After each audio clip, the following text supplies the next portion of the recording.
Hemos estado estudiando el libro de Mateo a través de los domingos que han pasado. ¿Se acuerdan de la bienaventuranza? Y después comenzamos a ver cada uno de los milagros y llamamientos que Jesús hizo para sus apóstoles, ¿verdad? Para sus discípulos, perdón, para sus discípulos. Comenzó y tuvo un encuentro, ¿se acuerdan? Con Mateo, el cual estaba en ese momento recaudando impuestos, o sea, trabajando para el Imperio Romano, ¿verdad? Trabajando para el Imperio Romano, y era detestado por todos sus compatriotas, porque si hay alguien aquí que le gusta que le cobren impuestos, levante la mano. Y peor aún en aquellos entonces, cuando el impuesto era para sus enemigos, porque eran los que los estaban subyugando, eran los que los tenían a ellos presos, por decir algo. Estaban bajo el dominio del Imperio Romano. Entonces, realmente Mateo era odiado por todos sus compatriotas, pero él, dijimos, que amaba más el dinero que a su misma familia o a su misma descendencia o a su mismo pueblo. Pero cuando tuvo un encuentro con el Señor Jesús, realmente él se dio cuenta que todo eso, en lo que él tenía puesta la mirada, no valía nada, y que el Señor lo valía todo, y decidió dejar ahí donde estaba esa mesa donde recaudaba impuestos, y su corazón fue para seguir al Señor Jesús.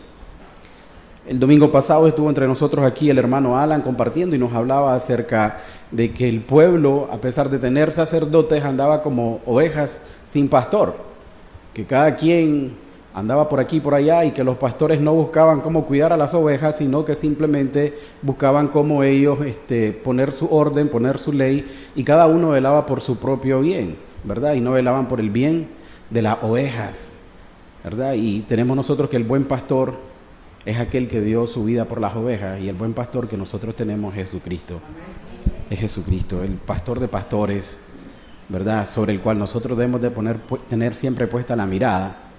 ¿Por qué? Porque ustedes miran a un hombre aquí hoy enfrente y mañana pueden ver a otro, porque todos los hombres están propensos a caer, pero alguien que se mantuvo sin pecado, nunca cayó, y al cual todos seguimos, se llama Jesucristo, el autor y consumador de la fe.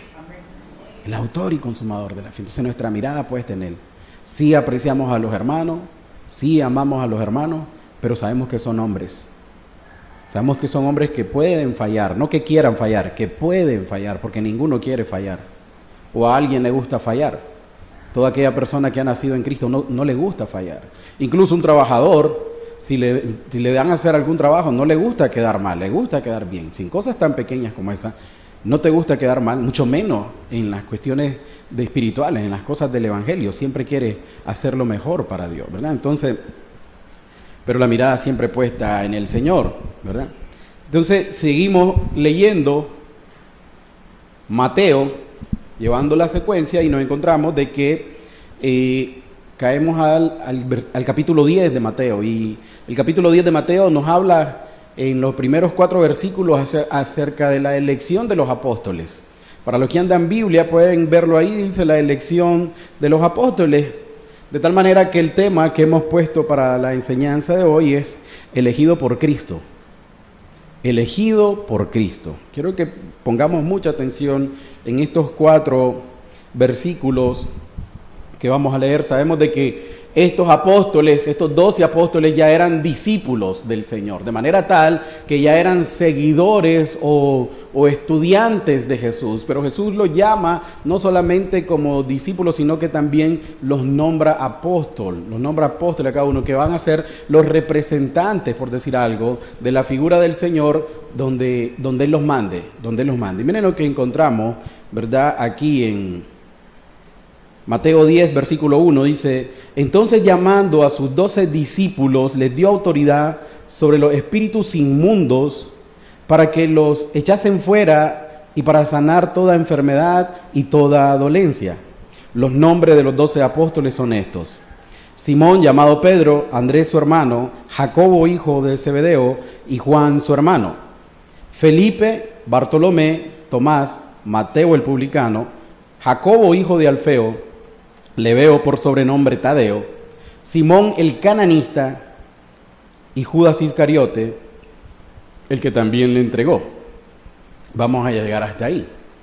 Y cualquiera puede decir, ok, pero ¿qué pasó con esto? ¿Qué me quieres decir con esta elección de los 12 discípulos para que fueran sus seguidores, su círculo más cercano del Señor?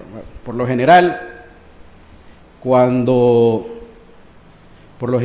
nosotros creamos un grupo, y vamos a decir así, un grupo de trabajo, nosotros queremos el mejor grupo de trabajo. No nos gusta personas inexpertas, no nos gusta personas que no trabajan, no nos gustan personas que tienen mala fama. Y esto no solo en el trabajo, también nos vemos en los juegos. Recuerdo que cuando yo era pequeño y nos poníamos a jugar en el barrio, de alguna manera nos poníamos todos y entonces agarraba como un capitán a alguien, ¿verdad? El equipo decía, yo escojo a fulano. Y no empezaban escogiendo al más malo. Por lo general siempre empezaban escogiendo al más bueno. ¿Y quién quedaba de último en la lista? ¿El más malo o el que era el dueño de la pelota? ¿Verdad? Entonces tenías que escogerlo aunque no supiera jugar. Entonces siempre la raza humana se guía por la vista, por lo que ve, y entonces la raza humana siempre escoge lo mejor, porque cree que así va a salir ganando o de esta manera no va a salir mal. Miren que incluso en una ocasión, yo me acuerdo que había un grupo de limpieza y en el grupo, estaban organizando los grupos de limpieza y decían en el grupo de limpieza, a mí poneme con fulano y con sutano, porque ese es bueno a la escoba y ese es bueno a la... Entonces, aún ahí busca al mejor. No decir, poneme con fulano que no sabe barrer, le voy a enseñar. O con sutano que no sabe lampasear y se dilata mucho y deja sucio, vamos a aprender. Nadie dice eso. Siempre escogemos al mejor. ¿Sí o no? Eso es lo que nosotros, los seres humanos, hacemos. Y a la elección de estos 12, vamos a ver qué tipo de personas son las que está escogiendo el Señor. Me llama la atención que no escogió a los sacerdotes que más se sabían la ley. Él no viene a escoger a un levita, él no viene a escoger, por decir algo, a un escriba. Él no viene a coger a alguien ducho en la palabra, que le hubiera dicho, mira, vos solo te doy una medio pulidita y vamos a triunfar y vamos a ganar todo el mundo para nuestro Padre. Si nosotros conocemos bien la palabra, sabemos que los que escogió eran personas que no tenían que ver, o su trabajo, su manera de ganarse la vida no tenía que ver nada con lo que era la ley de Dios. Prácticamente encontramos pecadores y pescadores, ¿verdad? Encontramos de esto en eso, ¿verdad? Y encontramos ahí encontramos a un Pedro, del cual mucho hemos escuchado. Pero antes de continuar, vamos a poner la enseñanza en las manos de Dios para que Él nos venga hablando. Amado Padre, te damos gracias, Señor, por tu palabra. Te damos gracias porque tú miras lo que nosotros no vemos, Señor. Te damos gracias, Señor, porque tú eres bueno, tú eres misericordioso, Señor. Y porque tú nos amas, Señor, a pesar de nuestras imperfecciones, Señor. Te damos gracias porque estás presente entre nosotros, Señor. Y queremos, Señor, que tú nos hables a cada uno de nosotros hoy. Bendícenos con tu palabra, que tu Santo Espíritu tome el control de esta reunión, Señor. Habla a ese corazón duro, habla a ese corazón que todavía no ha entendido, Señor. Glorifícate por medio de tu palabra. Te lo pedimos en el nombre de Cristo Jesús. Amén, Señor. Y amén. Entonces, como les decía, nosotros tendemos a escoger lo mejor, pero el Señor, vemos como escoge a un Pedro, ¿verdad?, que realmente era una persona impulsiva. Pedro era una persona impetuosa, impulsiva, y era alguien que era un pescador. Nosotros encontramos que Pedro se encontraba, nosotros leemos que Pedro se encontraba, ¿verdad?, ahí a la orilla del lago para ir a pescar, a la orilla del mar, cuando el Señor lo mira y le dice, sígueme, ¿verdad? Entonces vemos cómo lo llama aún cuando está en su momento de trabajo, ¿verdad? Dice Marcos 1:16, andando junto al mar de Galilea, vio a Simón y a Andrés su hermano, que echaban red en el mar porque eran pescadores. El Señor escoge pescadores, ¿ok? En el mar, esa es la profesión que abunda, el pescador, ¿ya? Y sabemos el tipo de salario que tiene y cómo estas personas se desvelan. Por lo general las pescas se hacen de noche, de madrugada, ¿verdad? Y no se hacen mucho de día, ¿verdad? Entonces este tipo de personas pasaba la noche en vela y el día lo dedicaban posiblemente a hacer algunas labores temprano y después a descansar. Ya, no eran personas que pasaban leyendo la Biblia, no eran personas que pasaban leyendo las Escrituras, sino que este tipo de personas, su trabajo era pescar y el Señor se acerca a ellos, así como posiblemente se ha podido acercar a ti, así como estoy seguro que se acercó a mí. Yo soy administrador de empresa, no tengo absolutamente nada que ver con las cosas espirituales o las cosas de la Biblia o estudios bíblicos, no. Mi carrera en un inicio no tenía que ver nada con esto, pero el Señor, igual como estaba Pedro haciendo su trabajo, vino y le llamó. Igual el Señor a mí, yo estaba en mi vida haciendo lo que yo pensaba que tenía que hacer y vino el Señor y me llamó, ¿verdad?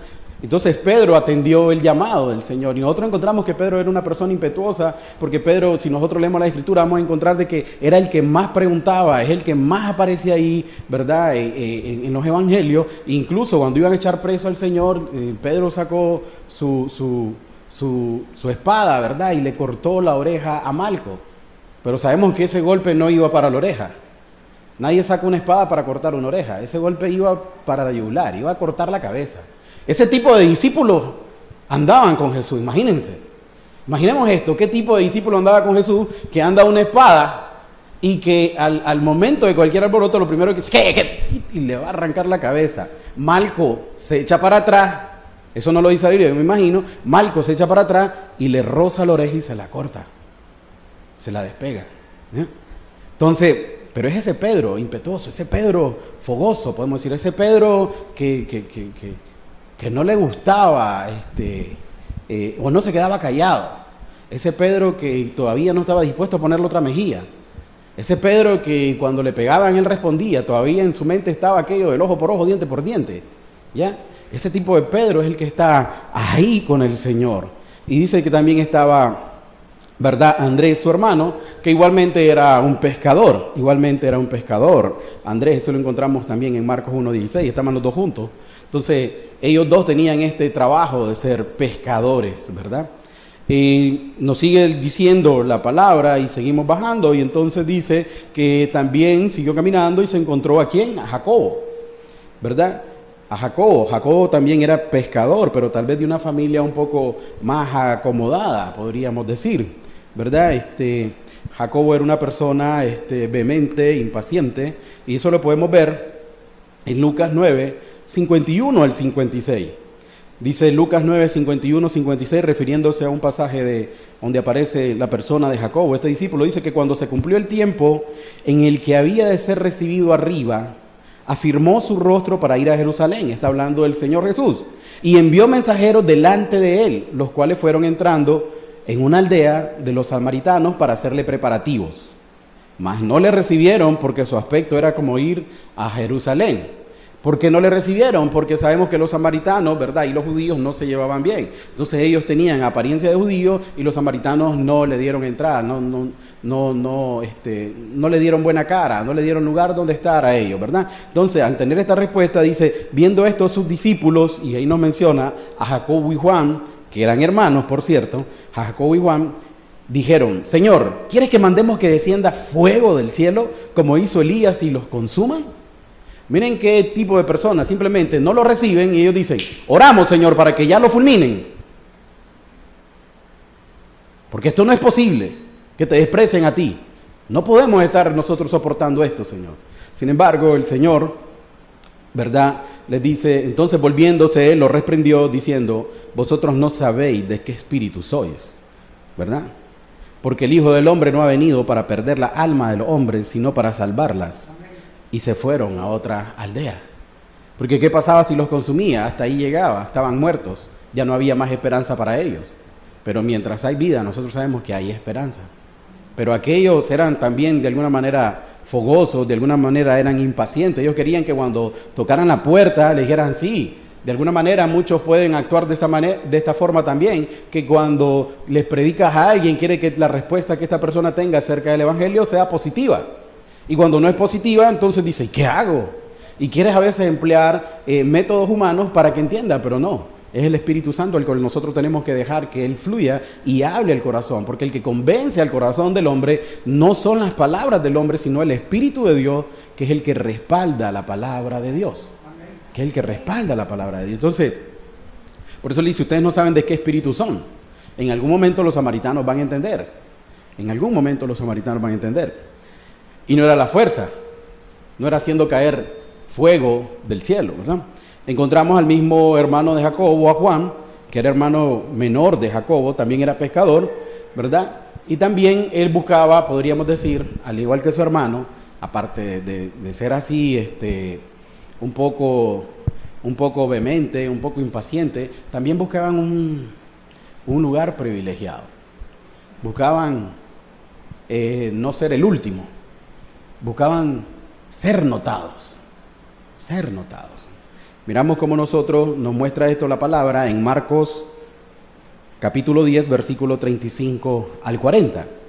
Dice, hablando de los mismos hermanos, entonces Jacobo y Juan, hijos de Zebedeo, se le acercaron diciendo, Maestro, querríamos que nos haga lo que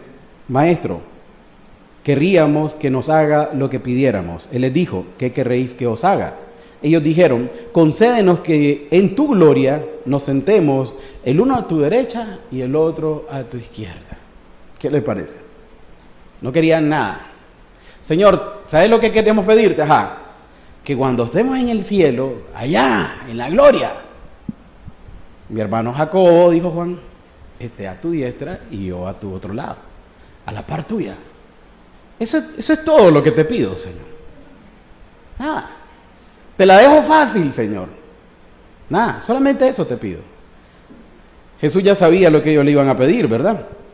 Entonces Jesús les dijo, no sabéis lo que pedís, porque no sabéis lo que pedís. ¿Podéis beber del vaso que yo bebo o ser bautizado del bautismo con que yo voy a ser bautizado? El vaso ya sabemos que es, ¿verdad? Es la copa amarga, ¿verdad? Es decir, sufrir, eso se refiere al vaso. Poder sufrir lo que yo voy a sufrir o ser bautizado del mismo bautizo que yo voy a tener. Ellos dijeron, podemos.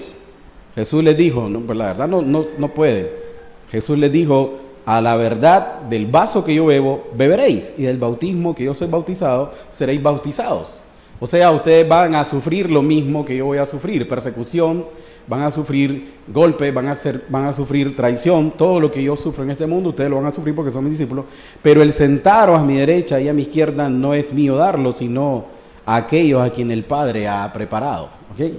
Entonces, podemos ver si como este tipo de persona buscaba ese protagonismo, ese estar siempre ahí con el Señor o hacerse notar. Incluso cuando seguimos leyendo la palabra dice que los otros cuando escucharon esto se quedaron tranquilos. No se quedaron tranquilos, sino que vinieron y le reclamaron, oye, ¿cómo le vas a pedir eso? Yo también quiero estar al lado del Señor. Sí. De alguna manera esas palabras de Jacobo y Juan no cayeron en gracia a los otros 10 discípulos, ¿verdad? Porque dejaban ver lo que había en el fondo de su corazón. La palabra misma nos dice, ¿verdad?, que de la abundancia del corazón habla la boca. Habla la boca. Entonces ellos buscaban ese lugar. Yo quiero estar ahí. Encontramos también, aparte, a un Felipe. Encontramos a un Felipe. Parece que era una persona muy analítica, una persona, ¿verdad?, que entendía muy bien las cosas, pero a pesar de eso tenía una visión estrecha, ¿verdad? Conocía la palabra, pero tenía una visión estrecha, aparte de haber conocido al Señor Jesús y andado con Él. Miren lo que nos relata Juan acerca de Felipe en Juan 6, versículo 5. Cuando alzó Jesús los ojos y vio que había venido a él gran multitud, dijo a Felipe, esto es cuando da de comer a las multitudes. Dice que Jesús alzó los ojos y vio que había una gran multitud, ¿verdad? Y dijo a Felipe, ¿a dónde compraremos pan para que coman esto? Felipe miró igual que Jesús, vio la multitud de personas que estaban ahí, ¿verdad? Vio la multitud de personas que estaban ahí, dijo Felipe, 200 denarios de pan no bastarían para que cada uno de ellos tomase un poco. Es decir, Felipe agarró, hizo cuenta y dice, la verdad que con tanto dinero, por decirte algo, con 20,000 córdobas no va a dar para que esta gente pueda comer por lo menos un poco. Es decir, hizo sus cálculos, era una persona muy, muy analítica, miraba bastante con certeza, pero todo lo que estaba enfrente de él, ¿verdad? Y este mismo que vio cómo el Señor reprodujo los panes y los peces y comieron, se saciaron y sobró todavía, ¿verdad? Es decir, con eso te hubieras quedado como wow. Y con haber visto cómo calma la tempestad, ¿verdad? Y andando él en la barca y viendo cómo también resucitaba a la niña de Jairo, y viendo también cómo solo por medio de la palabra el siervo del centurión se había salvado. Es decir, estamos hablando de personas que están viviendo con Jesús en ese momento y logran ver todos esos milagros. Sin embargo, Felipe en Juan 14, versículo 8 dice, Felipe, Señor, muéstranos al Padre y nos basta para creerte. Es decir, ya Jesús les había mostrado todo y ellos todavía no lograban entender que Jesús y el Padre uno mismo eran. Entonces, él quería más señales y Jesús le dice, la verdad que si me has visto a mí, has visto al Padre, porque el Padre y yo uno somos. Encontramos también a un Natanael, que era una persona prejuiciosa, a pesar de que buscaba a Dios con bastante sinceridad.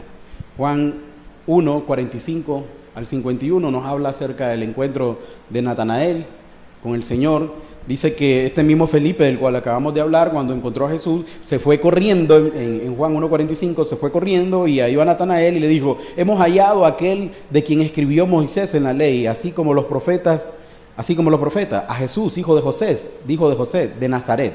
Y le dijo Natanael, ¿que de Nazaret puede salir algo bueno? Es decir, él tenía un prejuicio. Así que ¿vos creés que, por poner un ejemplo, de Dolores va a salir un buen futbolista? ¿Cómo se te ocurre que de Nazaret va a salir algo bueno? ¿Vos creés que Nicaragua va a producir un buen deportista? ¿Pero en qué cabeza cabe?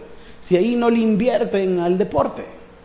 ¿Sabes dónde va a salir un buen deportista? En aquellos países donde le invierten al deporte. Entonces Natanael tenía ese prejuicio. Dice, de Nazaret no puede salir nada bueno. Eso es lo que pensaba. Le dijo Felipe, ven y ve, para que se convenciera, ¿verdad? Cuando Jesús vio a Natanael que se le acercaba, dijo de él, he aquí un verdadero israelita en quien no hay engaño. ¿Por qué? Porque Jesús lo conocía y Jesús sabía que tenía realmente una búsqueda y una necesidad de Dios en su corazón. Le dijo a Natanael, ¿de dónde me conoces? Si yo nunca te he visto vos. Respondió Jesús y le dijo, antes que Felipe te llamara, cuando estabas debajo de la higuera, te vi. Respondió Natanael y le dijo, Rabí, tú eres el Hijo de Dios, tú eres el Rey de Israel. ¿Por qué le dijo esto Natanael? Porque ese momento que Jesús le dice que él lo había visto, era el momento que él estaba realmente orando a su Señor. Entonces ahí se dio cuenta de que era el mismo Señor el que lo había visto en medio de la oración. Como te decía al inicio, también encontramos a un Mateo. Mateo sí que era cosa seria, es decir, Mateo era un judío instruido bajo la ley de Dios, ¿verdad? Alguien que conocía muy bien las Escrituras, sin embargo, su corazón lo había dispuesto ¿para qué? Para lo terrenal. Tanto así que se hizo enemigo de su pueblo y amigo de sus enemigos, con tal de cobrar los impuestos a sus compatriotas. Eso lo encontramos en Mateo 9:9, cuando Mateo está en el banco de los tributos, ¿verdad? Y el Señor lo llama y le dice, sígueme, y él dejando todo ese negocio que era redondo, lo dejó, ¿verdad? Era para los judíos era un ser despreciable, era un ser que no valía la pena, era un ser que era comparado a las prostitutas, era comparado a los ladrones, ¿verdad? Porque se había rebajado incluso a los romanos. De Tomás, ¿qué podemos decir? De Tomás, ¿qué podemos decir? ¿Cómo le decimos nosotros? Tomás, el incrédulo. Y a veces nosotros actuamos igual que Tomás. Muchas veces nosotros oramos y no ponemos toda nuestra confianza incluso en lo que oramos, sino que oramos ya por inercia. Es decir, ya sé que ante un problema tengo que orar y voy a orar, pero no se trata de orar por orar, se trata de confiar en que estás orando a Dios y que Dios te va a dar una respuesta, y aunque la respuesta sea negativa a tu oración, Él va a dar una respuesta. Entonces, pero te llama ¿a qué? A confiar. Este Juan era un hombre, ¿verdad?, que era un poco pesimista. Perdón, este Tomás era un hombre que era un poco pesimista y ya sabemos que era incrédulo. Mire lo que nos dice Juan, capítulo 11, versículo 14, acerca del pesimismo que tenía este Tomás. Cuando le anuncian acerca de la muerte de Lázaro, entonces Jesús dijo claramente: Lázaro ha muerto, porque le había dicho que estaba dormido y ellos no entendían. Entonces, cuando le dicen, si está dormido, pues solo es que lo despierte. No, le dicen, Lázaro ha muerto. Y me alegro por vosotros, les dice el Señor, de que no haber estado ahí, para que creáis, mas vamos a Él. Entonces, ellos se movieron de donde estaban hacia la ciudad de Lázaro. Dijo entonces Tomás, llamado Didimo, a sus condiscípulos, a sus compañeros: vamos también nosotros para que muramos con Él. ¿Por qué? Porque sabía que ya Jesús en esos momentos lo andaban buscando para matarlo, ¿verdad? Y si vamos con Él, pues de todos modos vamos a morir, pero acompañémoslo. Vamos a dar nuestra vida. Era alguien que no tenía mucha confianza, alguien pesimista. Y eso lo podemos ver a través de la palabra. En Juan 20, una vez, que es lo más que se le marca a Tomás, Juan 20, 25, dice que cuando estaban reunidos los 12, pero Tomás era uno de los 12, llamado Didimo, no estaba con ellos cuando Jesús vino. Le dijeron pues los otros discípulos: al Señor hemos visto. Y Él les dijo: si no viere sus manos la señal de los clavos, y metiere mi dedo en lugar de los clavos, y metiere mi mano en su costado, no creeré. Y sabemos lo que pasó después. El Señor se le apareció y le dijo: ven, incrédulo, dichosos los que creen sin ver, bienaventurados los que creen sin ver. Pero Tomás tuvo que ver, porque si no miraba, no creía. Entonces era una persona incrédula. Encontramos a Jacobo, hijo de Alfeo, de él solo tenemos su nombre, ¿verdad?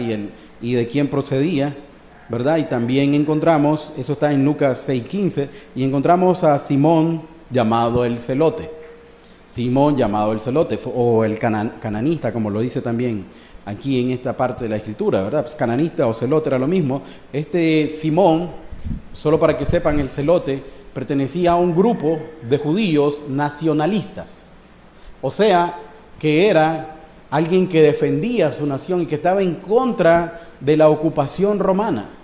Al punto que cuando este tipo de personas, por decir algo, mataba a un romano, lo hacía en el nombre del Señor. Y no lo miraba como pecado, porque estaba defendiendo a su pueblo. Quiero que vayamos viendo las características que te he hablado de cada uno de estos tipos de este tipo de personajes que rodeaban al Señor. Imagínate a un celote, alguien que el celo de Jehová me consume y yo voy a hacer esto por la ley. Sin embargo, podía estar matando a un semejante o dejando a una familia sin un padre, pero no le importaba, era el celo. ¿Por qué? Porque tenía en su mente de que eso era lo más importante. Eso era lo más importante. Este tipo de personas era capacitada y adiestrada, ¿para qué? Para luchar, y si era posible matar, pues también iban a matar. Eran violentos en extremo, ¿verdad? Y estaban opuestos totalmente a ser subyugados por el gobierno de Roma, Y al último que encontramos ahí es a Judas Iscariote, que si quieren les doy las características de Judas, o ya las conocemos. Judas Iscariote, ¿verdad? Conocido también como Judas, no el Iscariote, también conocido como Leveo o Tadeo, ¿verdad? También la palabra no dice mucho acerca de él. Mateo 10:3 solo dice Felipe, Bartolomé, Tomeo, Mateo el publicano, Jacobo hijo de Alfeo, Jacobo hijo de Alfeo, Leveo por sobrenombre Tadeo, ¿ya? Y encontramos a Judas Iscariote también, el que traicionó a nuestro Señor, ¿verdad? Pero no solamente tenía un corazón traicionero, sino que la palabra nos deja claro que aparte de ser traicionero, era un ladrón, un oportunista. Dice la palabra en Juan 12, ¿verdad? Que cuando al Señor le dejan caer el perfume, ¿verdad? El frasco de perfume, para prepararlo para su muerte, uno de sus discípulos dijo, el cual era Judas Iscariote, ¿verdad? Hijo de Simón, el que le había de entregar, pero ¿por qué este perfume no fue vendido por 300 denarios y dado a los pobres? Entonces mejor se lo hubiéramos dado a los pobres. Pero dijo esto no porque cuidara de los pobres, sino porque era ladrón, teniendo la bolsa sustraía de lo que echaban en ella. Entonces podemos ver cómo él se aprovechaba de la posición que tenía dentro del grupo, ¿verdad?, para robar. Tenía un corazón hasta cierto punto perverso, ¿verdad? De manera que nosotros podemos ver que este Dream Team de Jesús era lo mejor. Este es el equipo soñado, ¿ya? Lo mejor de lo mejor lo escogió. No, no es así, sino que escogió lo peor de lo peor. Por eso el título que traemos y que estamos viendo hoy es Elegido por Cristo. Porque no sé cuántos pecados has cometido tú, pero sí sé algo, que si estás aquí de alguna manera Dios ha puesto la mirada en ti. Y nosotros vemos a estos 12 discípulos y a estos 12 apóstoles como hombres grandes y fuertes en la fe, como personas que marcaron la historia, como personas que revolucionaron el mundo. Y a la verdad sí, así fue. Pero quiero que veamos que eran personas igual que tú, igual que yo, igual que todos nosotros. Personas que muchos de ellos no tenían instrucción. Uno de los más preparados ahí era Mateo. Mateo sabía escribir, Mateo sabía matemáticas, y era el más despreciado de todos. ¿Por qué? Porque él estaba a favor de los romanos. Nosotros encontramos un grupo selecto de 12 personas que entre ellos mismos tenían intereses contrarios. ¿Cuáles son esos intereses contrarios? Ok, te pongo a un Mateo que está a favor del gobierno romano cobrando el impuesto a su hermano, y te pongo a un Simón el Celote que está en contra del gobierno romano y que, si es posible, va a matar a cualquiera que se le ponga de Roma. Sin embargo, cuando estos dos tipos de personas con caracteres diferentes, con metas diferentes en el ámbito personal, encuentran a Jesús, se acabó la diferencia. ¿Por qué? Porque ahora tenían una meta en común y se llamaba Cristo. Y esta es una lección enorme que nos da a nosotros como iglesia hoy.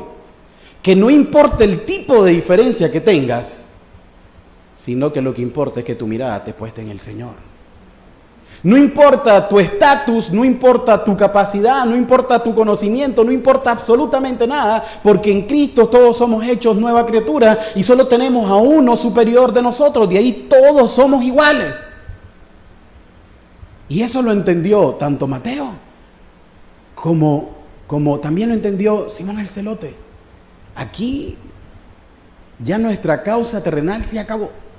Ya mis pensamientos, mis sentimientos, lo que yo quería, no. Ahora solo vamos en pos de Jesús, a obedecer a Jesús. Pero encontramos personas totalmente diferentes. Encontramos a alguien letrado como Mateo y encontramos a alguien no letrado como Pedro. Encontramos a alguien como Natanael, que lo buscaba con un corazón fervoroso, y encontramos también a un Judas que era oportunista. Encontramos una variedad de personajes que realmente, si lo ponemos a evaluar y nos metemos a estudiar a fondo, y aparte de las escrituras, si investigáramos acerca de la tradición, pero no estamos investigando acerca de la tradición, nos basta la escritura, vamos a encontrar que eran personas diferentes y que no eran preparados. Pero es que el Señor no anda buscando a personas preparadas ni a nadie bueno. El Señor anda haciendo la invitación a todo aquel que se arrepienta, a todos. El Señor dice, ¿sabes qué? ¿Sabes qué, Norman? ¿Sabes qué, Daniel? ¿Sabes qué, Dari? ¿Sabes qué, David? ¿Sabes qué, Carlos? Recapacita. Mira cómo has llevado tu vida. Y la verdad es que no has podido llevar tu vida.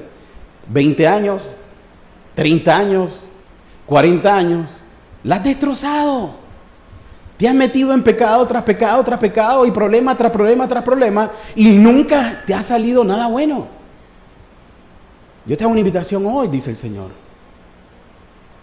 Yo vengo de los cielos, vengo a dar mi vida por ti, para perdonar tus pecados y que ahora tengas una nueva vida. ¿Y qué has hecho con esta invitación? ¿Qué has hecho con este llamado? Mira que yo estoy seguro que al mejor abogado, o cualquier abogado, mejor dicho, cualquier abogado de este país, lo llama el mejor buffet de abogados y le dice, queremos que usted trabaje para nosotros. Y le dice, no, yo no quiero trabajar con usted, yo trabajo solito mejor. O a un médico. Lo llama el mejor hospital de Nicaragua y le dice, necesitamos que usted venga y forme parte de nuestro grupo de médicos. No, yo me quedo en mi clínica, tranquilo, no necesito de ustedes. ¿Daríamos esta respuesta? No, ya, vamos a dejarlo ahí. Te llama el alcalde del pueblo y te dice, te voy a encomendar una obra. Sos para mí, por decir algo, la persona indicada. Sos el mejor abogado y vas a llevar a este caso. Lo confío en tus manos. No, yo no trabajo para esta. Te voy a pagar tanto. Te voy a pagar, pongamos un número, te voy a pagar $100,000. No, tranquilo, no me interesa. No me interesa. Y a vos, que sos el mejor arquitecto, te voy a dar para que diseñes la escuela del futuro, ¿verdad? Y esa escuela del futuro va a albergar niños, tus hijos, tus nietos, y va a albergar a toda la sociedad que está aquí. Le puede decir tal vez ya no el alcalde, sino el presidente. Imagínate que te mande a llamar el presidente. Que el presidente se dé cuenta de que vos existís aquí en Nicaragua, 6 millones de habitantes, y que te escojas a vos. Que te escoja a vos y te diga, vení, quiero que trabajes a la par mía. Que seas parte del proyecto que yo tengo en mente para este pueblo. ¿Qué le vas a decir? No me llama la atención.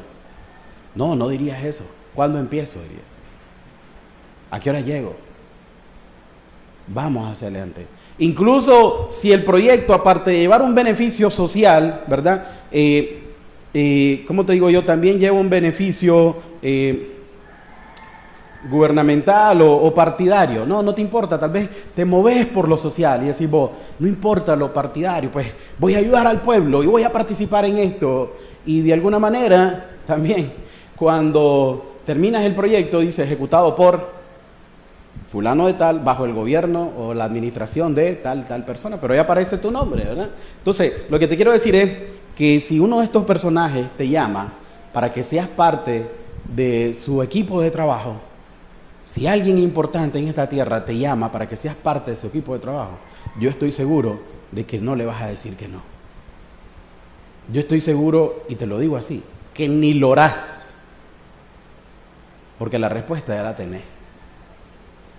Directa, como que te pregunte 2 por 2, me decís 4, sí, la acepto. Es que mire, ¿cómo puedo despreciar esto? Una oportunidad como esta. Y incluso metes a Dios y decís, esto vino de parte de Dios, porque de alguna manera yo voy a contribuir con lo que gane para ayudar a la gente pobre. Y metes a Dios en las cosas que realmente es tu corazón el que desea y anhela eso. Pero no le vas a decir que no. No le vas a decir que no. Siempre vas a tener una disposición ¿a qué? A hacerte brillar, así como aquellos dos que dijeron, queremos estar uno a la derecha y el otro a la izquierda. ¿Por qué? Porque este mundo nos manda o nos empuja ¿a qué? A que nosotros brillemos dentro de los demás, ¿verdad? Y el Señor es más que un alcalde. El Señor es más que un presidente. El que te hace el llamado y deja su trono de gloria. Imagínate que cuando incluso, te lo quiero poner de esta manera, cuando uno de esos personajes que te digo que te puede llamar, un alcalde, un presidente, incluso un rey para cualquier obra, él no sale de su oficina para ir a golpear tu puerta. Manda a alguien. Incluso tal vez ni te reúnes con el presidente. Te reúnes con el encargado de negocio, con el encargado de la obra y te dice, mira, es que el presidente quiere que vos seas parte de esto, o el alcalde quiere que vos seas parte de esto. Y entonces hasta ahí llega. Pero el que te escoge y te llama, ese dejó su trono de gloria. Ese dejó el cielo maravilloso. Y se humilló a lo sumo para venir a esta tierra que está maldita por el pecado. Y se hizo hombre para venir a buscarte a ti y para venir a buscarme a mí. Personalmente. Ese no escatimó nada. No, que yo voy a ir a ese barrio a ensuciarme los pies. No, tráemelo aquí a ese. No. El Señor lo dejó todo para venir por ti y por mí. Puso la mirada en ti, puso la mirada en mí. Y se humilló a lo sumo para venir a buscarte. Y no solo para buscarte, sino para salvarte. Y que seas parte no de un proyecto terrenal, sino de un proyecto eterno y celestial. Para que tu nombre no quede grabado en una piedra que el día de mañana va a desaparecer, sino que tu nombre sea inscrito en el libro de la vida que va a permanecer para toda la eternidad. Ese es el Señor que te ha venido a llamar y que te ha venido a buscar, y el Señor que te ha escogido, ¿para qué? Para que seas parte de su grupo selecto, para que seas parte de los que le rodean, para que seas parte del reino, y vives despreciándolo día tras día que te viene hablando. ¿Por qué? Porque pones tu mirada en las cosas terrenales, las cosas que se van a acabar, tarde o temprano se van a acabar. Despierta, esto que tú abrazas se va a acabar, tu familia se va a acabar, tus hijos te van a dejar, tu esposa se va a ir o se va a morir, igualmente tu esposo. Todo en esta tierra tiene un límite, tiene un fin, pero hay algo que no tiene un fin. Hay algo que es eterno y es Cristo Jesús, y te está llamando a tu vida para que despierte y abra tus ojos hacia algo espectacular. ¿Te parece espectacular tu familia? Tremendo, así es, y la familia es grande. ¿Te parece espectacular cualquier negocio? Tremendo, si eso es bueno también. ¿Por qué? Porque de eso vive. Pero hay algo mejor que eso, y algo mejor que eso es ser parte del reino de los cielos. Algo mejor que eso es rodearse o estar con Jesús. Es rodearse o estar con Jesús. Cualquier proyecto te puedo poner en esta tierra y se pueden brillar los ojos, pero realmente lo que te debería llamar la atención es el proyecto de Cristo, porque ese proyecto no va a perecer. Y ese vino a buscarte personalmente. Ese vino a hablarte, ese vino a decirte: ven, te invito para que seas parte de mí. Anda, ven, acompáñame. Eso es lo extraordinario del Señor. La elección que el Señor hace no es de personas, voy a escoger a Daniel porque nunca pecó. ¿Qué va a hacer? Voy detrás de Pablo, el segundo, pues yo soy el tercero de los pecadores. Voy a escoger a fulano. No, el Señor no escogió a alguien por su mérito. Al mismo pueblo de Israel no lo escogió por su mérito, sino por su amor. En Deuteronomio 7 dice: yo no te escogí a vos porque eras un pueblo numeroso. Yo no te escogí a vos porque ibas a poder vencer. No, yo te escogí a vos por misericordia y por amor. Y por la misma misericordia y por amor ha venido por nosotros. Ninguno valemos la pena. Nadie. Todos nos echamos a perder. Todos somos inútiles delante de los ojos de Dios. ¿Por qué? Porque hacemos solamente el mal. Pero el Señor, en su misericordia y en su amor, no mandó a buscarte, vino a buscarte. Y donde el salmista, cuando entiende esto, dice: ¿quién es el hombre? ¿Quién es el hombre? ¿Quién soy yo para que te acuerdes de mí? ¿Quién soy, Señor, para que pongas tu mirada en mí? ¿Quién soy? Y Él vino a buscarte. Él dejó todo por ti. Él dejó todo por ti. Nosotros podemos ver en estos discípulos que te estaba leyendo al iniciar la enseñanza, que era gente que realmente no cumplía ningún requisito, más bien era para eliminarlo. Yo estoy seguro que si me ha tocado a mí decir: a ver, escoge a los 12, a esos 12 son los primeros que hubiera rechazado. A esos 12 son aquellos que te dije que cuando armaba el equipo de fútbol o de béisbol, es decir: no, a estos no los escojo, mejor no juego y me voy para mi casa. Pero el Señor no mira lo que nosotros vemos. Nosotros tenemos una mirada corta. ¿Por qué? Porque cada uno de esos discípulos, yo estoy seguro que si también le han preguntado: ¿quiere ser parte de este movimiento que va transformándose? Es que no creo que pueda, es que lo miro muy difícil, es que este mundo es incrédulo, es que le he hablado e invitado a sultano. No, es que no está en ti, está en mí. Está en lo que el Señor puede hacer, no en lo que nosotros podemos hacer. Porque si nosotros confiamos en nuestra fuerza, nosotros perecemos, no avanzamos. Pero con el Señor llegamos hasta la meta. Porque el que hace la obra es el Señor. Entonces no tengo que confiar en lo que yo hago, sino en lo que el Señor hace. El que hace la obra es Dios. La hace primero en mí y después la hace en todos los que me rodean cuando miran mi testimonio. Entonces el Señor quiere eso en tu vida. ¿Tú crees que es imposible? No, no es imposible. Lo hizo con estos dos y lo ha hecho con miles más. Al día de hoy lo sigue haciendo. Sigue amando personas. ¿Para qué? Para que sigan sus pasos, para que anden con Él, para que formen parte del reino, para que no perezcan, sino que tengan vida eterna. Si no te está llamando para algo terrenal, no te está llamando para algo terrenal, no te está llamando para que seas parte del grupo de la alabanza, no te está llamando para que seas parte del grupo de los que enseñan a los niños, no te está llamando para que seas parte de los que predican, te está llamando, ¿sabes para qué? Para que seas parte de su familia. para que seas parte de su reino, para que vengas a morar en aquellas moradas celestiales que Él está preparando para cada uno de los que atienden su llamado. Cada uno de los que atienden su llamado. Cristo está ahí, llamándote hoy, llamándote, así como escogió a sus discípulos, también ha puesto la mirada en ti. Te ha traído. Mira, aquí no estás por casualidad. ¿Tú crees que el Señor comenzó a caminar? Ayer me preguntaba un joven, me dice, ¿cómo es eso de que el Señor dice aquí la palabra, que le era necesario pasar por Samaria? No, Samaria era la ruta más larga para ir. ¿Pero por qué era necesario? Porque ahí estaba alguien al cual Él se tenía que presentar. Mucha gente ha venido aquí y me dicen, ¿cómo llegaste vos aquí? Porque si vemos este lugar, oye, es recóndito. Yo creo que aquí es donde el viento pega, da vuelta y se regresa. Si esta es la última calle. ¿Y sabes qué es lo que digo? Yo no vine, el Señor me trajo. ¿Para qué? No sé, el Señor me trajo aquí. Incluso cuando me piden dirección, les digo, ahora no, me perdí, mejor mándame la ubicación porque así se la pongo al güey y llego. Pero con esa dirección que me da, porque le digo, subís una rampa, bajás, después agarrar para la derecha y allá al fondo. ¿Y saben cuál es la dirección? De la pulpería de Doña Carmen, una cuadra. Y si quitan la pulpería, hasta ahí se acabó la dirección. Entonces es un lugar recóndito. Pero el Señor le ha placido en este lugar traer su evangelio y traernos a cada uno de nosotros. Le era necesario al Señor pasar por Diriamba. ¿Para qué? Porque ahí Él iba a ser llamado. Ahí Él iba a decirle a la gente, te he escogido, ven. Mira, no para que formes parte de una iglesia, sino para que formes parte de mi reino. Para que andes conmigo todos los días. Para que sepas que no estás solo. Para que confíes en mí y no que estés confiando en lo que tú puedes hacer. Porque si confiamos en lo que tú puedes hacer, ¿sabes lo que puedes hacer? Pecar. Eso es lo que puedes hacer. Pecar y pecar y pecar y pecar. Y malos pensamientos, malos sentimientos. Y qué sé yo, más cuantas cosas. Egoísmo, odio, rencores, falta de perdón. Puedo seguir mencionando. Mentira, robo, adulterio, fornicación. Cualquier cosa te puedo mencionar. Para eso sirve el ser humano.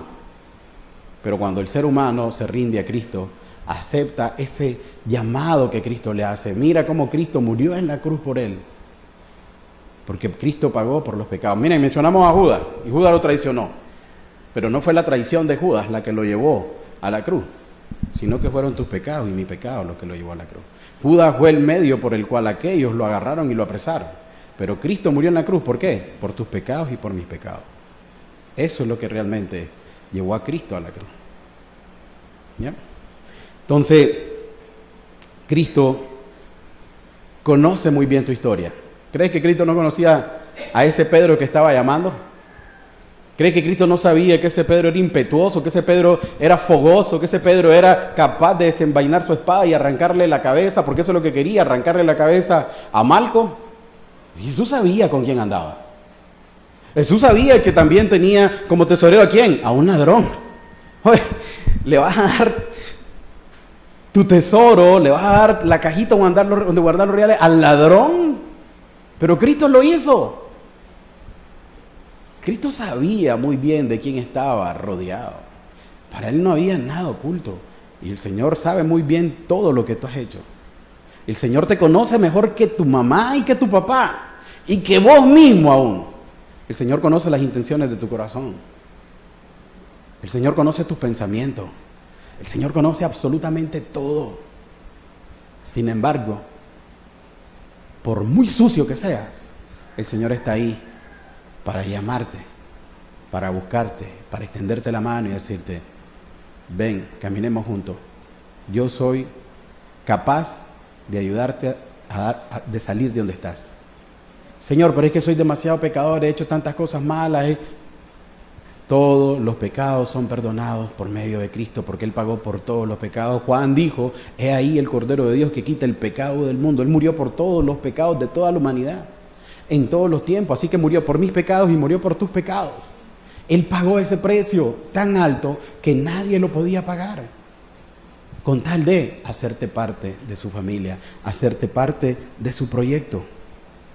Dios no está esperando de que comience ahora a dejar de fumar, que comiences ahora a comenzar a perdonar. No, por tus fuerzas no vas a dejar de fumar, ni vas a comenzar a perdonar, ni vas a comenzar a amar. Por tu fuerza vas a seguir fumando, puedes dejar de fumar un tiempo, puedes dejar de tomar un tiempo, pero después vas a recaer. Por tus fuerzas puedes perdonar hoy, pero mañana decir, no, ¿por qué lo perdoné? Y volvés a caer con ese corazón rencoroso, pero por medio de Cristo lograremos vencer todos estos pecados. De manera que el Señor, a la verdad, escogió lo peor para formar lo mejor. Y ahí la gloria del Señor. Es ahí la grandeza del Señor. Que de algo que no servía, de algo que era detestable como Mateo, de algo que podría haber sido un asesino como Simón el Celote, el Señor formó ese grupo selecto que transformó al mundo por medio del Espíritu Santo que moraba en ellos. Tú no vales la pena, yo no valgo la pena. El único que hace la obra es el Señor. Por eso es que nuestra mirada debe estar puesta en Él. Miren lo que nos dice la palabra acerca de esto mismo, que es Cristo el que hace la obra. Dice 1 Corintios 26, 29, pues mirad, hermanos, vuestra vocación, que no soy muchos sabios según la carne, ni muchos poderosos, ni muchos nobles, sino que lo necio del mundo escogió Dios para avergonzar a los sabios. 1 Corintios 1, 26. Dios escogió a lo necio para avergonzar a los sabios. A lo débil del mundo escogió Dios para avergonzar a lo fuerte. A lo vil del mundo, lo vil, lo menospreciado, lo inmundo, a lo vil del mundo y lo menospreciado escogió Dios, y lo que no es, para deshacer lo que es, a fin de que nadie se jacte en su presencia. No es por lo que tú crees que eres, porque nunca has pecado, porque no mientes, porque andas por el buen camino. No es por eso, dice. Mas por Él estáis vosotros en Cristo Jesús, el cual nos ha sido hecho por Dios sabiduría, justificación, santificación, redención, para que, como está escrito, el que se gloríe, gloríese en el Señor. ¿Por qué? Porque no es por su fuerza, no es por su conocimiento, no es por su vida intachable que no ha pecado. Más bien está diciendo el Señor, a lo vil, a menospreciado, a lo inmundo, a lo podrido de este mundo escogí yo para salvarlo. Y como te decía, ahí está la gloria de Dios. En de que algo que no servía, ahora el Señor lo hace útil para su obra. Si no, nosotros podemos ver testimonio de personas alcohólicas, testimonio de personas pandilleras, testimonio de personas drogadictas, testimonio de personas que eran incluso hasta asesinos, que entregaron su vida al Señor y el Señor los cambió radicalmente. Y ahora tienen un corazón perdonador, un corazón que ama, un corazón dispuesto a escuchar y a seguir a su Padre. ¿Por qué? Porque entendieron que el Señor los llamó y el Señor los escogió. El Señor los escogió. Te digo, no es un alcalde, no es el comité del barrio que te escogió para que lo represente. No es el presidente, no es un diputado, no es un rey, no es el rey de España, no es el rey de Inglaterra, no es el presidente de la potencia más grande, no. Es el Rey de Reyes y Señor de Señores, el que ha puesto la mirada en ti. El creador y sustentador del universo. No tienes ni idea del poder de Dios. Y Él quiere que estés a su lado para que seas parte de ese reino. Es ese Dios el que dejó su trono y te vino a buscar a ti. No por lo que eres. No eres nada, no eres nadie delante de Dios. Te decía, si el presidente te manda a llamar entre los 6 millones, Dios te vino a escoger entre medio de los 7.000 millones que somos nosotros los seres humanos en esta tierra. Imagina eso. Dios te vino a escoger entre los 7.000 millones de seres humanos que somos en esta tierra. Y dijo, a ti, contigo quiero. Y dejó su trono y está aquí con nosotros. No podemos, creo yo, despreciar ese llamado. No es un llamado de un hombre, no es un llamado de alguien que te va a dejar a media, no es un llamado de alguien que te dice empecemos el proyecto y cuando se acaban los reales para el proyecto pues hasta ahí llegamos, hicimos lo mejor que pudimos. No, es un proyecto que te promete estar contigo todos los días, es un proyecto que te promete llevarte hasta el final. Tenés esa promesa, tenés esa garantía, no te vas a quedar a medio palo. Pero Señor, y si caigo, yo estoy a tu lado para levantarte. Señor, y si no puedo, no, es que no está en vos, está en mí. Y yo sí puedo, porque yo vencí al pecado, yo vencí al mundo, yo vencí a Satanás. No eres tú, soy yo. Vamos hacia adelante. Se trata de confiar en aquel que te ha amado, en aquel que ha puesto la mirada en ti. ¿Qué respuesta le das al Señor? ¿Qué respuesta le das al Señor? Mira que, la verdad, no es por lo que tú puedes, sino por el amor grande que Él tiene para contigo, que quiere hacerte parte de su vida. Hay muchos en la historia de la Biblia o en la lectura de la Biblia que nosotros encontramos que fueron llamados y le dijeron sí al Señor. ¿Encontramos a quién? A un Abraham. ¿Saben lo que era Abraham? Lo conocemos como el padre de la fe, pero antes de ser del padre de la fe, ¿saben lo que eran? Un idólatra. Venía de un pueblo idólatra. Sus padres eran idólatras. Si no, andate a Josué 24 y ahí vas a encontrar cuando dice, a nuestros padres los escogió el Señor de pueblo idólatra. Y cuando se refiere al pueblo idólatra, se está refiriendo a Abraham, ¿verdad? Y a su padre también, Nacor, se está refiriendo a eso, de lo débil, de lo débil escogió el Señor. Nosotros tenemos en la historia también dos hermanos, Jacob y Esaú. ¿Quién era el fuerte? ¿Quién era el guerrero? ¿Quién era el que andaba cazando? Esaú. ¿A quién escogió el Señor? A Jacob. Entonces vemos que personas que le dispusieron su corazón, que atendieron el llamado de Dios, el Señor hizo grandes obras con ellos. Y escogió jóvenes. Tenemos a un joven José. Imagínate poner la responsabilidad de un imperio, el mayor imperio en su momento, el imperio egipcio, en manos de un joven cananita.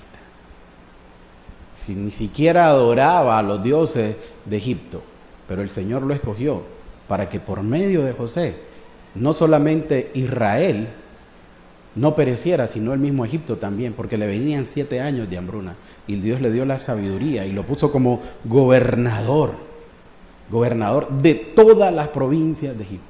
Entonces el Señor se engrandece en aquellos que realmente atienden su llamado. Imagínate que ocupó a alguien que tenía problemas para hablar, para que fuera a hablar delante del rey en ese momento, o el faraón de todo Egipto, para liberar al pueblo. Alguien que le era dificultoso hablar para que por medio de él le llegara la ley al pueblo. ¿Qué le dijo el Señor? Es que no está, el que hace la boca no va a poder decir el mensaje, no sos vos, soy yo. Y tanto sí que Moisés dijo, Señor, si no vas tú yo no voy, porque si voy solo no hago nada. Esa es la confianza que nosotros debemos de tener, así como la tuvo Moisés. Escogió a un, podríamos decir, niño pastor para vencer a un gigante. David, el más pequeño de su familia, el menor de todos, el significante. Todos eran guerreros, él era pastor, cuidando ovejas, cuidando cabra, diríamos nosotros, cuidando ovejas, porque nosotros no vemos ovejas, sino que vemos cabra. Cuidando ovejas, y a ese lo escogió para vencer al gigante que nadie podía vencer.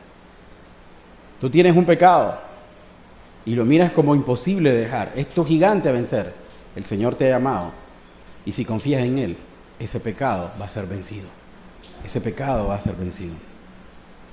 Escogió una mujer para que intercediera por un rey, para que intercediera por su pueblo en medio de un rey. Escogió a Esther, que ni siquiera pertenecía a ese reino. ¿Por qué? Porque ella era judía y los otros no eran judíos.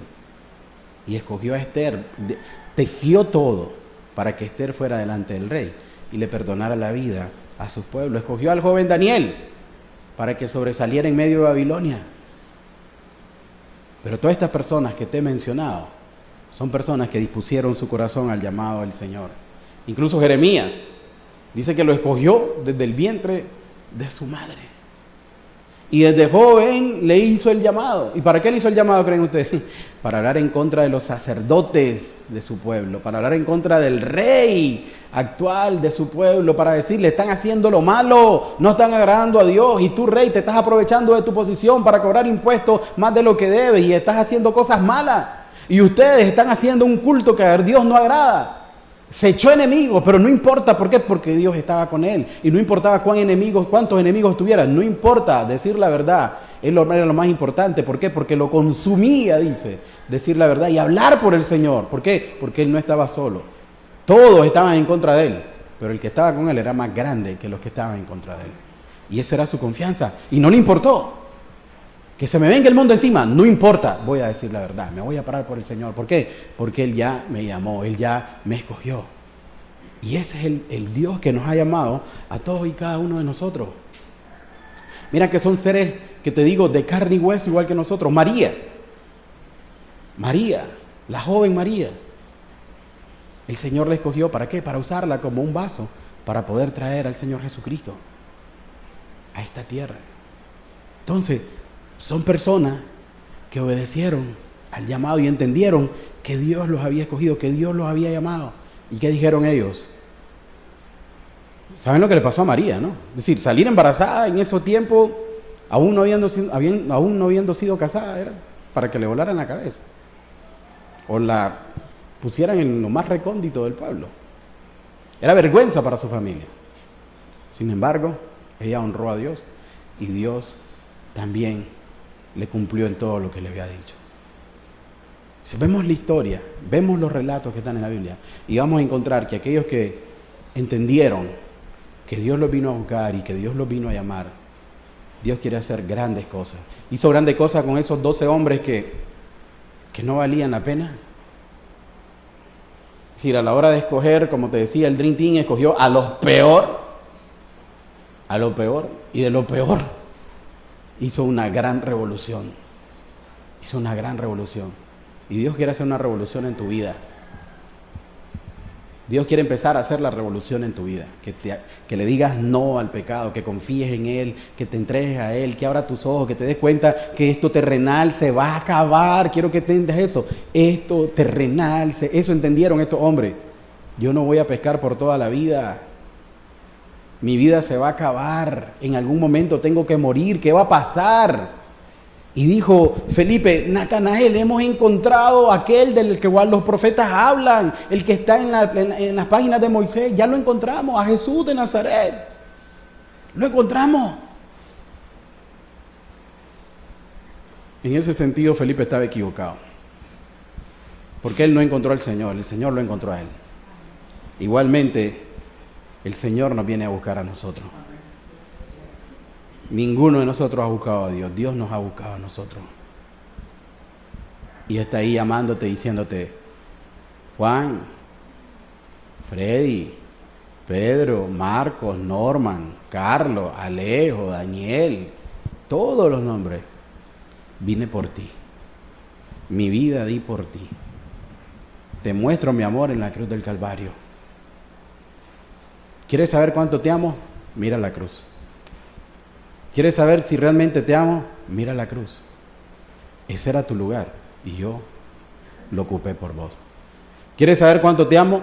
No quiero que perezcas como todos aquellos que no creen en mí. Quiero que tengas vida eterna.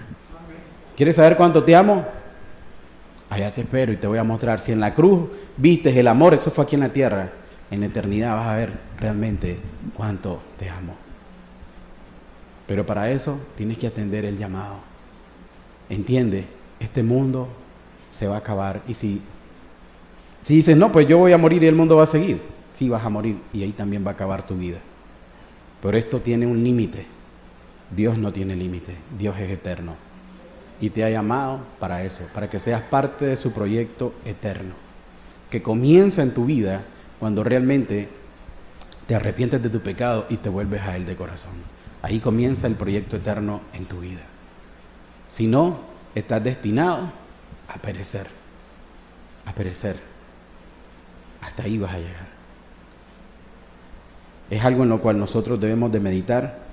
Podemos ver cómo los nombres de estos apóstoles aparecen en los evangelios, pero tu nombre no va a aparecer en la Biblia, pero va a aparecer en el libro de la vida, que tiene mayor mérito, y vas a gozarte con él por toda la eternidad. Y a esto es a lo que Dios te está llamando, igual que escogió a los 12, hoy te ha escogido a ti para que escuches el mensaje y para que sepas que tiene algo preparado para contigo. Entonces, que le entregues tu corazón a Él y te vayas siempre obedeciendo a lo que su palabra dice, poniendo atención a su llamado. No es cualquier llamado, querido amigo, querida amiga, querido hermano. Es un llamado que cuantas veces lo has despreciado, no sabes lo que has despreciado. Y cuando le pongas atención al llamado, vas a lograr entender la grandeza del llamado de Dios. No es cualquier llamado. Pero tu vida que tiene límite, puede ser que hoy sea la última vez que escuches el llamado del Señor. Te crees joven, fuerte, sano. Una cáscara de banano puede acabar con tu vida. Una gota de agua puede acabar con tu vida. Un grano de arroz puede acabar con tu vida. Un zancudo casi acaba con la mía. Dengue hemorrágico, ¿qué vas a hacer? No saben ni qué aplicarte los médicos ante un dengue hemorrágico. No lo toquemos, solo dale acetaminofén y ponerle suero y que no se mueva. Un zancudo, tú que te crees fuerte, el zancudo te puede matar. Pero el Señor no quiere eso para ti. El Señor quiere la vida eterna contigo. Y es algo por lo cual nosotros debemos de dar gracias. Cerremos nuestros ojos. Padre bendito, gracias te damos, Señor, por tu palabra. Gracias te damos, Señor, porque tú has puesto la mirada en nosotros, Señor, aún nosotros no siendo dignos, Señor. Gracias te damos, Señor, porque tú quieres lo mejor para cada uno de nosotros, Señor. Padre, ninguno de los 12 que tú escogiste, Señor, valía la pena, Señor. Igual nosotros, Señor, ninguno vale la pena, Señor, pero tú nos has llamado, Señor. Padre, que aquellas personas que aún, Señor, no han entendido tu llamado, Señor, puedan abrir sus ojos, puedan abrir su corazón, Señor, para darse cuenta quién es el que lo está llamando, Señor, y a qué los está llamando, Señor. Que se den cuenta, Señor, que en este llamado no los vas a dejar solos, Señor, sino que tú estarás con ellos todos los días, Señor, hasta el fin del mundo, hasta el fin de sus días, Señor. Bendito Dios, que se den cuenta que a lo que tú lo estás llamando, Señor, es algo eterno, Señor. No es algo, Señor, que tiene un fin, sino algo eterno, Señor. Porque tú eres eterno, Señor. Padre, glorifícate, Señor, en la vida de todos aquellos que están aquí presentes, Señor, y aquellos que escuchen el mensaje a través del internet, Señor. Padre, gracias por haber puesto tu mirada en nosotros, por dejar el reino de gloria, Señor, y venir aquí a esta tierra, Señor. Gracias, Señor, por mostrarnos tu amor, por mostrarnos tu sacrificio. Gracias, Señor, por fijarte en nosotros. Gracias porque ¿quién es el hombre, Señor, para que te acuerdes de él? O el hijo del hombre para que tengas de él memoria, Señor. Gracias porque tú quieres que formemos parte de tu familia, parte de tu reino eterno, Señor. Gracias, Señor, por tu Hijo amado, quien hizo posible esto, Señor. Porque si no fuese por Cristo, Señor, nosotros pereceríamos, Señor, eternamente. Gracias te damos en el nombre precioso de Cristo Jesús. Amén, Señor. Y amén. Que el Señor los bendiga. Mediten en la palabra y sepan quién es el que los está llamando. Los esperamos el próximo domingo. Si tienen consulta o algo, estoy a sus órdenes.